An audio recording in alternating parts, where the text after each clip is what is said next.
자, 서두가 좀 길었는데요. 본론으로 좀 들어가 보도록 하겠습니다. 질문들을 제가 하나씩 보고 있는데요.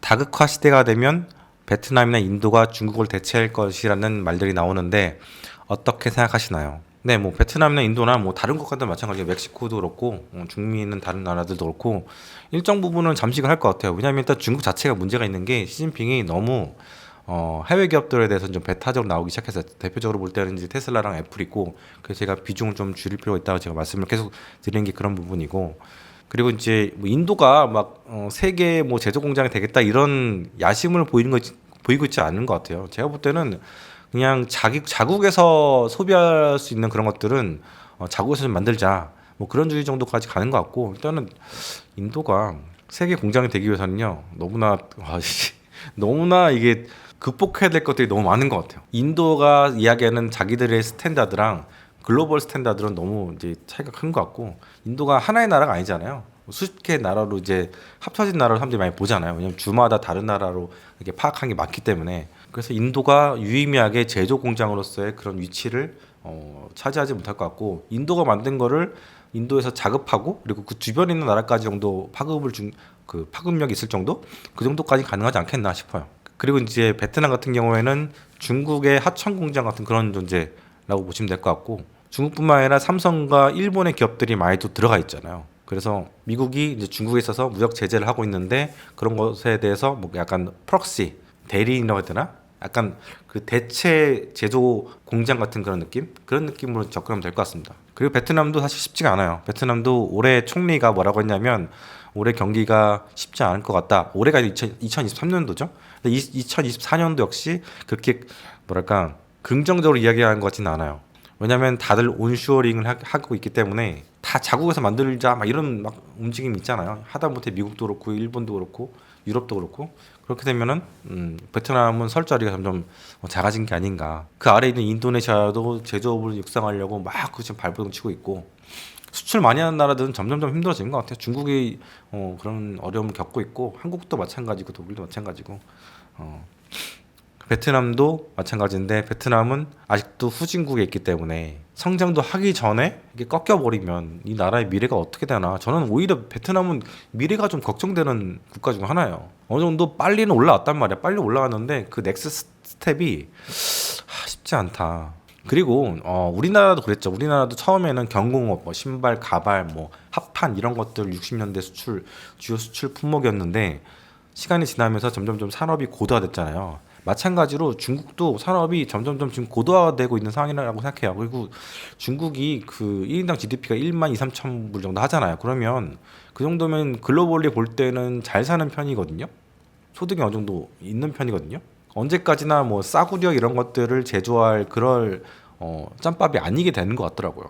뭐 아직까지 뭐 지역별로 물가 차이라든가 뭐 임금 차이, 뭐 빈부격차가 크기 때문에 또 워낙 나라가 큰 거 우리나라의 50배가 된 한반도 50배는 나라다 보니까 차이가 크기 때문에 그런 사람도 그런 경공업들 이런 것들을 유지하는 그런 측면이 있는데 5년 10년 지나가면 결국에는 임금이 더 올라가면서 이런 부분도 자연스럽게 동남아라든가 뭐 인도라든가 중미 이런 나라들한테 쫙 이렇게 양보를 하게 되지 않겠나라는 생각도 드는데 한편으로는 근데 중국이 되게 잘한 게 뭐냐면 굉장히 그 생산 코스트를 굉장히 싸게 먹혀놓고 이렇게 생산하는 그런 능력이 있어요. 그래서 생각보다는 이 경공업과의 이별 그래서 생각보다는 이 경공업과 이별하는 데 있어서 시간이 굉장히 오래 걸 수도 있겠다.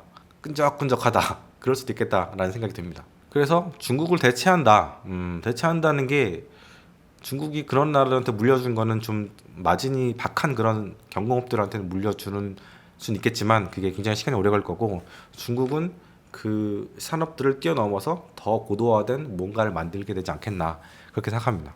자, 그 두 번째 질문인데 질문이라기보다는 저에 대해서 설명을 하시는 것 같아요. 신념이 매우 강하시군요. 주식과 파생 30년 하면서 느낀 결론. 유연한 사고로 시장에 편승하라. 현 사이클을 놓쳤으면 뒤쫓지 말고 다음 사이클 때까지 기다려라. 경제 이론과 시장 심리의 갭은 의외로 크다. 근데 뭐 이런 얘기는 제가 영상에서 뭐 비슷한 얘기들 많이 했어가지고. 근데 유연한 사고로 시장에 편승하라 이거는요. 이거는 저는 그렇게 생각하진 않습니다. 유연한 사고 좋죠. 근데 유연한 사고를 이렇게 말은 쉬운데 그렇게 여러분 할 수 있습니까? 그리고 우리가 시장에 있어서 예측치가 빗나가잖아요. 그러면 이 시장은요 성큼 앞으로 가 있어요 이미. 근데 우리가 상승을 놓쳤다면 이미 시장은 이만큼 다 가 있어서 따라가기 너무 부담스러울 정도로 멀리 가 있고, 또 빠질 때 하락은 폭락은 엄청나게 빠르게 폭락하고 막 그러거든요. 그렇기 때문에 결국 우리가 시장을 예측하고 한 발짝 더 먼저 가야지 플러스 알파가 있지, 남들이 가는데 따라가봤자 플러스 알파는 별로 없어요. 시세 추종 전략이라는 게 옛날에는 좀 뭐 상따 이런 게 있었기는 했지만 지금은 그런 시장이 아니에요. 특히 미국 시장은 상한가 하한가 제한이 없기 때문에 더 빨리 움직이고요. 왜냐하면 그 시장은 그 미국 사람들만 참여한 게 아니고 글로벌리 다 참여해요. 뭐 한국 사람만 서학계만 있는 게 아니잖아요. 뭐 일본 투자도 있고 독일 투자도 있고 영국 투자도 있고 정말 글로벌한 그 시장인데, 우리가 뭐 따라간다고 해도 이미 큰 돈들이 확 들어가서 다 올려놨기 때문에 가봤자 아무것도 먹을 게 없는 거지.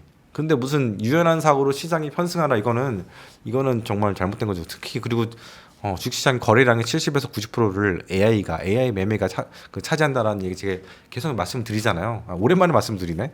근데 유연한 사고에 우리 손가락 해가지고 따라간다는 거 이거 웃긴 거지. 이미 기계적으로 다 매수하고 팔고 매수하고 팔고 이렇게 올라가는 도중에도 사고 팔고 사고 팔면서 플러스 알파를 이렇게 추구하는 게 헤지펀드 그런데 이건 너무 30년 하신 분이 굉장히 올드한 마인드 갖고 계신 것 같아요. 제가 볼 때는. 그래서 저는 일반 개인들이 막 천재적으로 막 유연하게 시장의 파도를 막 능수능란하게 탈 수 있다고 전혀 생각하지 않습니다. 제가 지금까지 본 바로는 개인들은요 이런 파동에 완전히 다 털려요.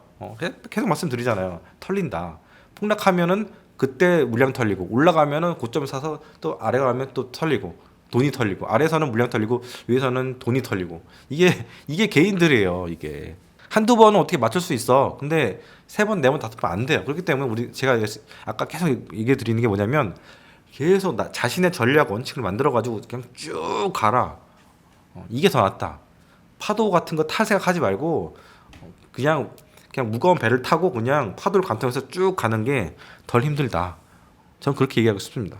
특히 그 파도라는 게 사람들의 심리가 이렇게 만들어낸 게 되게 많거든요. 지금도 보면 사람들의 심리 포모가 어떻게 큰 장을 만들어냈잖아요. 그런데 그렇게 원칙을 막 세워가지고 무직하게 가는 스타일이 시장에 한 몇 프로는 있을까요? 제 생각에는 시장 투자자들의 5% 정도? 그런 사람들만 이제 수익을 얻는 걸 생각하고 나머지 95%는요.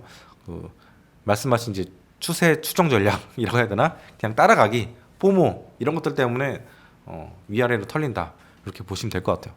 자, 두 번째 질문인데, 오늘은 이상하게 그 마인드에 대한 얘기들, 뭐 되게 공자님 같은 이야기들 많이 하시는 분들 계시는데, 변동성은 늘 있습니다. 너무 한쪽으로 치우치는 의견만 듣다 보면 반대로 포모가 올 수 있습니다. 주식 투자는 늘 리스크가 있고, 리스크를 줄이냐 늘리냐는 본인 책임이 있습니다. 뭐 그렇죠. 왜냐면 고점에서 주식을 팔고 현금 갖고 있는 게 리스크를 굉장히 줄이는 방법이죠.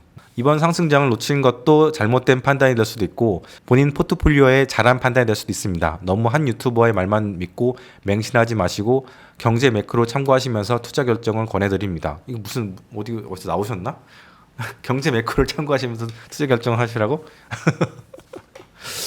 근데 아예 할 거면은 한 유튜버의 얘기를 여러분들이 듣는다고 쳐봐요. 그러면 그냥 그 사람 따라가는 게 그냥 끝까지 따라가는 게 나을 것 같아요.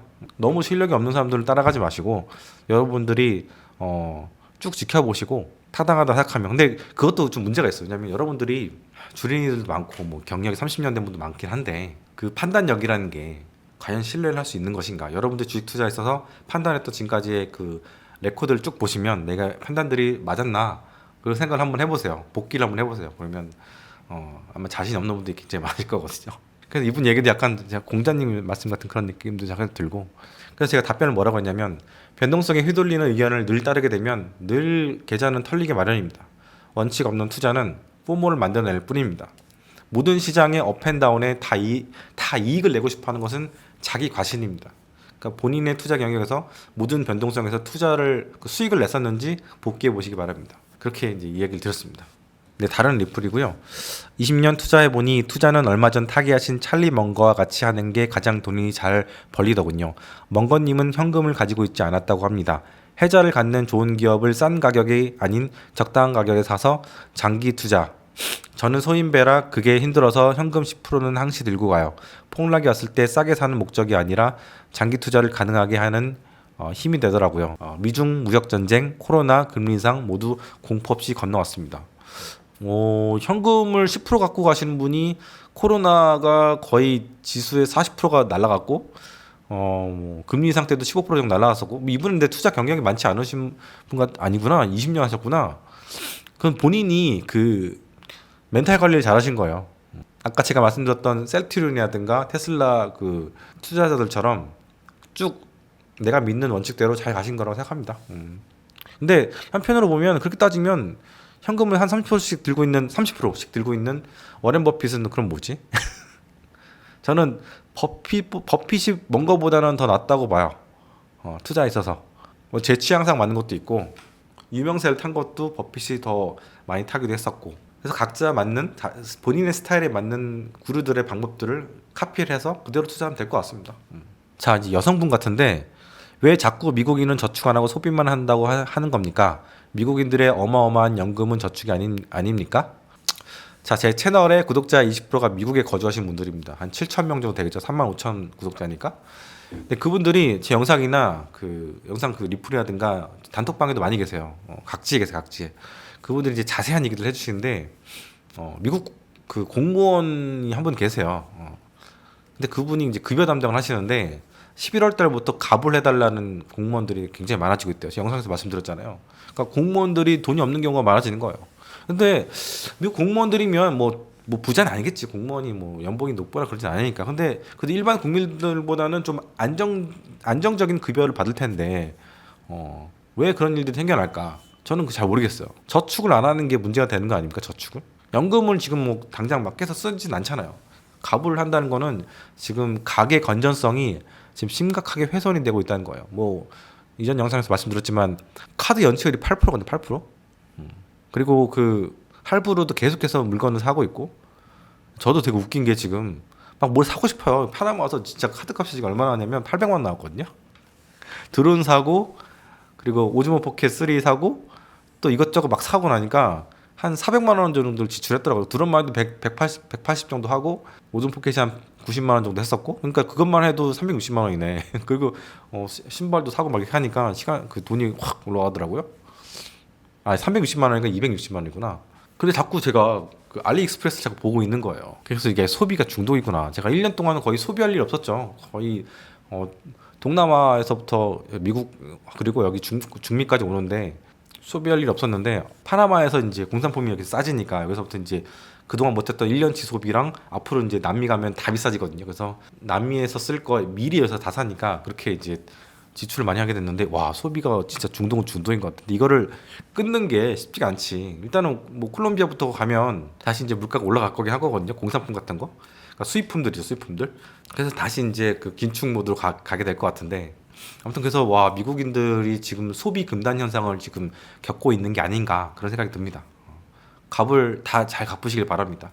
그래서 질문하신 분들 보면 그 저축 안 하고 소비하는 거 이거 맞습니다. 맞고요. 물론 이제 고소득층 같은 경우에는 돈이 넘치는 분들이니까 뭐 당연히 저축을 하시겠죠. 근데 이제 하위 40%가 지금 문제가 되고 있잖아요. 저는 돈 많은 분들 걱정 안 해요. 연예인 걱정 왜 하고 부자 걱정 왜 해요? 재벌 걱정 왜 하고 이 40% 하위 40%가 지금 망가지고 있다는 게 그게 큰 문제예요. 집값도 지금 못 내고 있고 이런 것들을 그냥 지금 무시하고 있는 게 지금 미국 시장 주식 시장이고 그 한국도 마찬가지. 한국도 지금 거의 연고점 뭐 그 정도 가지 않았나요? 2,600 이상? 근데 지금 뭐 태형이 막 문제가 돼 있고 부동산들이 다 문제가 많다고 하는데 주식 시장은 그런 것들을 하나도 반영하고 있지 않습니다. 근데 여러분 뉴스 보시면 태형 사건이라든가 이런 거 사태 보고 있으면 걱정하지 않아요? 근데 여러분들이 미국 지금 부동산 얘기 이런 얘기 들으시면 왜 걱정 안 하시는지 모르겠어요. 이거 둘 다 되게 심각한 거거든요. 그 잘 몰라서 그런 걸 수도 있기도 하고 뭐 스터디를 해보신 적이 없어서 그런 걸 수도 있긴 하겠지만 이거 두 개 다 심각한 겁니다. 태형 자체로는 막을 수 있지. 돈을 풀면 3조만 풀면 되니까. 근데 이게 신용 경색이라는 게 제가 예전에도 얘기 드렸지만 번져요, 번져. 도미노처럼 번지는 말이에요. 이렇게 처음은 미약하였으나 나중은 심히 창대하리라 이렇게 된다며 진짜. 그리고 태무에 대해서 이거 질문을 되게 많이 해주셨더라고요. 태무를 써봤더니 되게 문제가 많다, 버린다. 물론 저도 태무 말고 알리익스프레스를 썼으니까 3년 전에는 태무가 그렇게 크지 않았거든요. 그래서 알리를 위주로 썼는데